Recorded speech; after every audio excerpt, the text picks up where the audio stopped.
ఓకేనా? ఈ పొలం మీదేనమ్మా? మాదే సార్. ఎంత నాటారు ఇది కృష్ణాపురం ఉల్లి? ఎకరన్నర. అంటే ఇప్పుడు మెంతా తుఫాను వల్ల బాగా దెబ్బతినింది కదా, మొత్తం పోయింది సార్. మీరు ఇప్పుడు ఎంత ఫలసాయం వస్తుంది అనుకో? పెట్టుబడి కాదు అసలు, చదువు ఏమి ఒక రూపాయి వచ్చేది అంతే, ఇదే ఇట్లా పోయేది అంతే. దీంట్లో వచ్చేది ఏముంది? ఏమీ లేదు వచ్చేది, అసలు ఒక గడ్డ అనేదే లేదు అసలుకి. నువ్వు వచ్చేది ఏముంది సార్ అసలుకి? గత 4-5 రోజుల నుంచి అకాల తుఫాను వల్ల, తుఫాను వల్లనే మెయిన్, లేకుంటే కన్నా పెరిగి పెట్టుకునే ఏదో కొద్దిగా పెట్టుబడుల కన్నా వచ్చేయాలి అనుకుంటా ఉన్నాము. కాబట్టి ఈ తుఫాను వల్లనే అసలు ఊరు గడ్డ అనేది లేదు, అంతా కుళ్ళిపోయింది. వచ్చేది ఏముంది? అదే విధంగా ఇక్కడ ఏమేమి పైర్లు దెబ్బతిన్నాయి? మిరప ఉందా? మిరప ఉంది, మినుము ఉంది, పత్తి పోయింది. పత్తి ఏం లేదు అసలు, కాయలు కాసినాయి. కాబట్టి వేలాది ఎకరాలలో దెబ్బతిన్నది. ఈ చిన్న పల్లెటూరు దాదాపు 1000 ఎకరాలలో వర్షం వల్ల పంట దెబ్బతిన్నది అనమాట. ఆదుకోకుంటే కంపల్సరీ ఆదుకోవాల్సింది. ఆదుకోలేకుంటే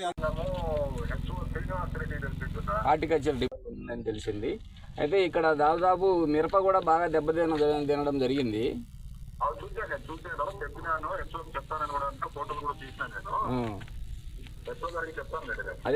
అదే విధంగా మీకు సంబంధించిన వ్యవసాయ పరంగా సంబంధించి, అగ్రికల్చర్ ఆఫీస్ సంబంధించి మినుము, తర్వాత పత్తి, తర్వాత వచ్చేసి మొక్కజొన్న,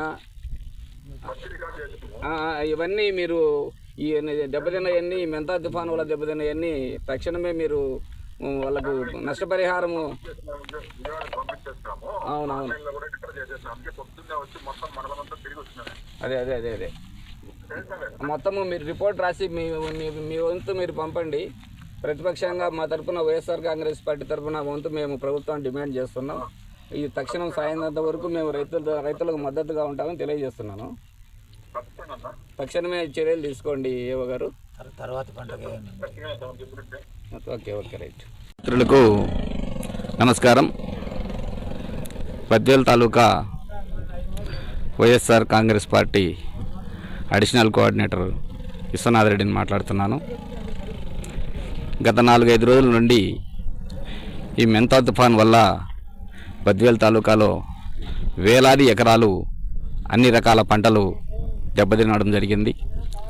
వరి అయితేనేమి, పత్తి అయితేనేమి, మినుపు అయితేనేమి, మొక్కజొన్న అయితేనేమి, కృష్ణాపురం ఉల్లి అయితేనేమి వేలాది ఎకరాల్లో దెబ్బతినడం జరిగింది. ప్రతి ఎకరాకు 20,000 రూపాయల నుండి 1,00,000 రూపాయల వరకు పంటను బట్టి పెట్టుబడి పెట్టడం జరిగింది.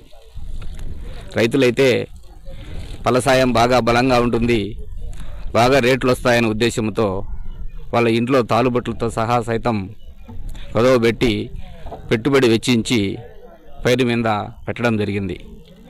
కానీ ఈ అకాల వర్షాల వల్ల మొత్తం వేలాది ఎకరాలలో తాలూకా మొత్తం కూడా దెబ్బతినడం జరిగింది. రైతులు ఆత్మహత్య శరణ్యమనే పరిస్థితి వచ్చింది.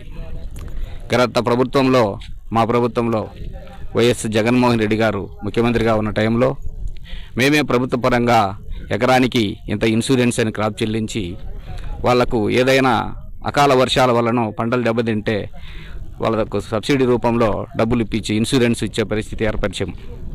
అదేవిధంగా రైతు భరోసా కేంద్రాల ద్వారా విత్తనాలు అయితేనేమి, పనిముట్లు అయితేనేమి, పాస్పేట్ అయితేనే అన్ని సహాయ సహకారాలు అందించాం. కానీ ఈ ప్రభుత్వంలో ఈరోజు పరిస్థితి చూస్తే కనీసం వాళ్ళకి ఇన్సూరెన్స్ సాయం కూడా కల్పించకపోవడం, ఇన్పుట్లు అయితేనేమి, విత్తనాలు అయితేనేమి, సబ్సిడీ అయితేనేమి విస్తరించడం జరిగింది. కాబట్టి అదే ముందు మేలుకొని ప్రభుత్వం రైతుల పరంగా ఇన్సూరెన్స్ కట్టినంటే ఈరోజు ప్రభుత్వం అంతో ఎంతో సాయం చేసినా కొంత ఫలంగా ఇన్సూరెన్స్ అయినా కవర్ అయ్యేది. కాబట్టి రైతులు విస్తరించడం జరిగింది. కాబట్టి నేను ఒకటే మాట మా ప్రభుత్వం, మా వైఎస్ఆర్ కాంగ్రెస్ పార్టీ తరఫున డిమాండ్ చేసేది ఏంటంటే తక్షణమే రైతులకు ఈ పంట ఫలసాయాన్ని తక్షణమే అందించాలా, లేకపోతే రైతుల పక్షాన మేమందరం ఖచ్చితంగా ముందుండి ఎంతవరకైనా పోరాడడానికి సిద్ధంగా ఉన్నామని తెలియజేసుకుంటూ సెలవు తీసుకుంటున్నాను.